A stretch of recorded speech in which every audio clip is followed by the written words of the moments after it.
previously we talked about the original Disney World not Snow White, Mr. Toad's Wild Ride, and the fate and closure of it. Now here are a few reasons why it closed. It did feature depictions of alcohol and heck.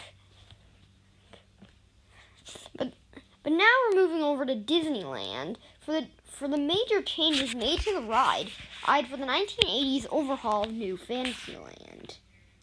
Here's the plot of it. You would go through a pair of crash doors and into Toad Hall, where you'd see where McBadger would swerve out of the way.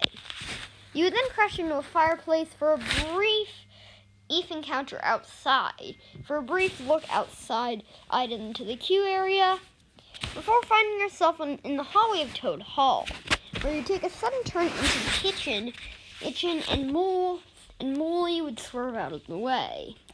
This would lead to the English countryside, but it would now feature about a gazillion police officers trying to stop you. This would lead to kind of the farm scene from Magic Kingdoms, where you would crash in, and then you would crash into the TNT warehouse and appear to be heading toward the end of the boardwalk before finding yourself in the city where frightened townspeople would swerve out of the way. The town would be given a new water fountain featuring Mr. Toad and his horse. You would then crash into Winky's Tavern, just like in Magic Kingdoms, and then find yourself in the court, or just like Disney World again, and you were found guilty of reckless driving, though this time Imagineers used the actual judge from the Adventures of Ichabod and Mr. Toad.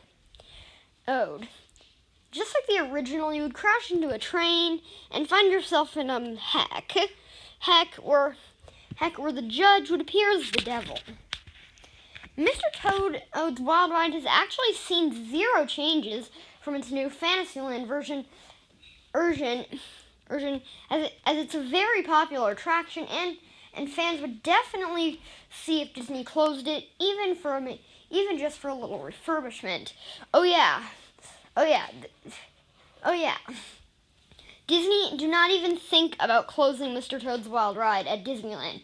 Sincerely, every single Disney Parks fan. And that's the end of my little History of Mr. Toad series.